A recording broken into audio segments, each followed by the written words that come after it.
ഹരേ കൃഷ്ണ.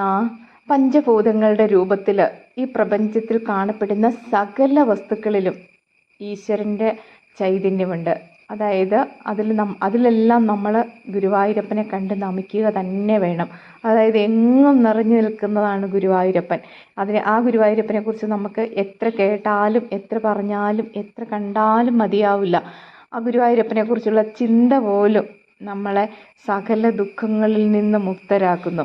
അപ്പോൾ അങ്ങനെ നമുക്ക് ഭഗവാനെക്കുറിച്ചൊരു നിരന്തര സ്മരണ ഉണ്ടാകണമെങ്കിൽ ആ ഭഗവാനെ നമ്മുടെ ഹൃദയത്തിനുള്ളിൽ വസിപ്പിക്കുക തന്നെ വേണം.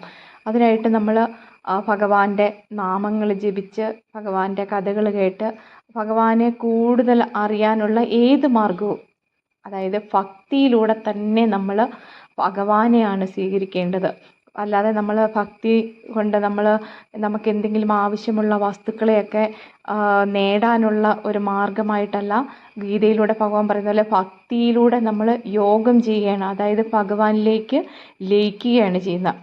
ആ മാർഗം നമ്മളെ ഭഗവാനുമായിട്ട് കൂടുതൽ, അതായത് നമ്മളിൽ എപ്പോഴും ഒരു ഭഗവത് സ്മരണ ഉണ്ടാകാനുള്ള അനുഗ്രഹമായിട്ട് നമുക്ക് അത് മാറും.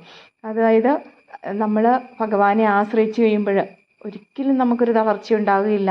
അതുപോലെ നമുക്കൊരു വിഷമഘട്ടങ്ങൾ ഉണ്ടാകില്ല. ഒരു കാര്യത്തിലും നമുക്ക് സങ്കടപ്പെടേണ്ടതായിട്ടോ നമ്മുടെ ഒരു മുഖം മങ്ങേണ്ടതായിട്ടോ ഒരു കുഴപ്പവും നമുക്ക് ഭഗവാനോടുള്ള ആ ഒരു ഭക്തി ഉണ്ടായിക്കഴിഞ്ഞാൽ നമുക്ക് ഉണ്ടാവില്ല. അതുകൊണ്ട് നമ്മൾ എപ്പോഴും ഒരു ഭഗവാനെ ആശ്രയിച്ചുകൊണ്ട് ജീവിക്കുന്ന ഒരാൾക്ക് എപ്പോഴും ആ ഭഗവാന്റെ കൈകളിൽ നമുക്ക് സുരക്ഷിതരായിട്ടിരിക്കാനായിട്ട് സാധിക്കും.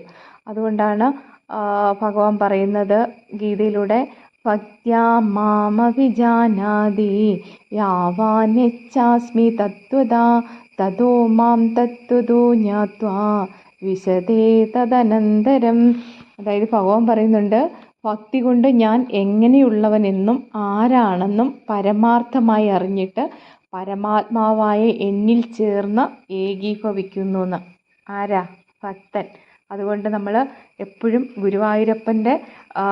ആ ഗുരുവായൂരപ്പനെ തന്നെ കിട്ടാൻ വേണ്ടിയിട്ടുള്ളതായിരിക്കണം നമ്മുടെ ഭക്തിയും എന്നുള്ളത് നമ്മുടെ മാർഗവും ലക്ഷ്യവുമായിരിക്കണം. ഗുരുവായൂരപ്പനെ കിട്ടിക്കഴിഞ്ഞാൽ പിന്നെ അല്ലേ നമുക്ക് പിന്നെ എന്താ നേടാനുള്ളത്? ഇപ്പം നമ്മുടെ അച്ഛൻ ഭയങ്കര സമ്പന്നനാണെങ്കിൽ നമുക്ക് എന്തിൻ്റെയെങ്കിലും ദുഃഖമുണ്ടോ? നമുക്ക് എന്ത് വിഷമങ്ങൾ വന്നാലും ഏത് പ്രതിസന്ധി വന്നാലും നമ്മുടെ അച്ഛൻ നമ്മളെ രക്ഷിക്കുമെന്നല്ലേ നമ്മൾ വിചാരിക്കണേ.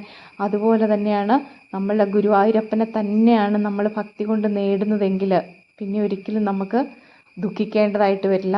നമ്മൾക്ക് എപ്പോഴും ഒരു ശാന്തിയും സമാധാനവും സന്തോഷവുമൊക്കെ ജീവിതത്തിൽ സദാ ഉണ്ടാകും. എല്ലാവരും ഗുരുവായൂരപ്പനെ നിരന്തരം സ്മരിക്കുക. ആ ഗുരുവായൂരപ്പൻ്റെ പാദങ്ങളിൽ നമ്മളെ പൂർണ്ണമായിട്ട് സമർപ്പിക്കുക. അങ്ങനെ നമ്മുടെ ജീവിതത്തെയൊക്കെ നമ്മൾ സന്തോഷപൂർണ്ണമാക്കുക. ഹരേ കൃഷ്ണ.